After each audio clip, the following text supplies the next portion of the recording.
Assalamualaikum warahmatullahi wabarakatuh. Perkenalkan, nama saya Sela Febrianti dari kelas 10 Farmasi 3. Di sini saya akan menjelaskan tentang penyakit kolera dan cacar air.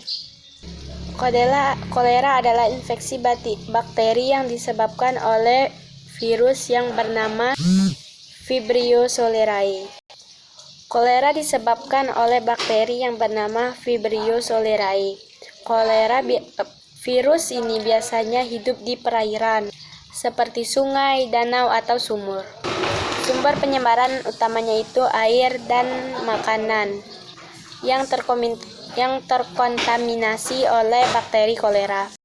Bakteri kolera juga dapat masuk ke dalam makanan jika makanan itu tidak dibersihkan secara benar dan tidak dimasak secara baik sebelum dimakan. Contoh jenis makanannya: makanan laut seperti kerang dan ikan, sayur dan buah-buahan, biji-bijian seperti gandum dan beras. Gejala kolera ada 3. Yang pertama, mual. Yang kedua, muntah. Yang ketiga, kram perut.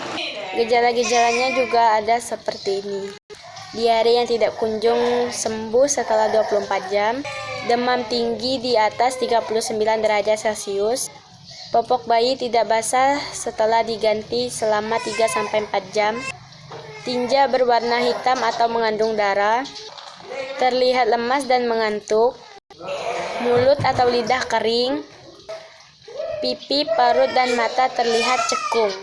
Pencegahan kolera dengan cara yang pertama, tidak membeli makanan yang tidak terjamin kebersihannya. Yang kedua, tidak mengonsumsi makanan yang setengah matang atau mentah. Tidak mengonsumsi susu segar yang belum diolah. Minum air mineral botol atau air yang sudah direbus mendidih. Mencuci sayur dan buah sebelum dimakan. Obat antibiotik untuk penyakit kolera yang pertama itu tetrasilin, yang kedua doxycycline, yang ketiga ciprofloxacin, yang keempat erythromycin atau azithromycin. Ada juga obat herbal untuk penyakit kolera. Yang pertama air kelapa segar, yang kedua daun jambu biji, yang ketiga buah noni atau sering disebut dengan noni juice, dan yang keempat bawang merah. Di sini saya juga akan menjelaskan tentang penyakit cacar air. Apa itu cacar air? Penyakit cacar air atau yang sering disebut dengan varicella adalah infeksi yang disebabkan oleh virus varicella zoster. Penderita yang terinfeksi virus ini ditandai dengan munculnya ruam merah berisi cairan yang sangat gatal di seluruh tubuh.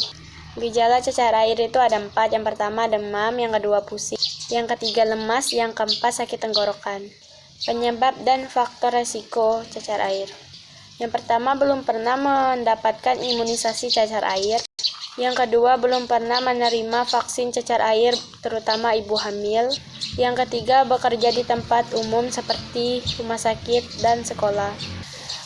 Pencegahan cacar air: perbanyak minum dan mengonsumsi makanan yang lembut, tidak menggaruk ruam atau luka cacar air, mengenakan pakaian yang berbahan lembut dan ringan.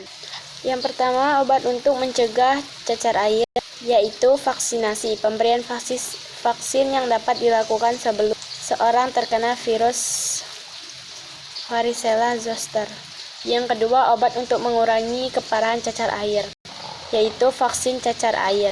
Yang ketiga, obat untuk meringankan gejala cacar air. Yang pertama acetaminophen, yang kedua aspirin, yang ketiga antihistamin, yang keempat antibiotik. Berikut juga ada cara obat tradisional untuk menyembuhkan cacar air. Yang pertama itu baking soda, yang kedua wortel dan daun ketumbar, yang ketiga oatmeal, yang keempat cuka coklat, yang kelima madu, yang keenam teh herbal, yang ketujuh minyak lavender, yang kedelapan minyak cendana, yang kesembilan bunga marigold. Berikut penjelasan dari penyakit cacar air dan kolera. Saya tutup. Terima kasih. Wassalamualaikum warahmatullahi wabarakatuh.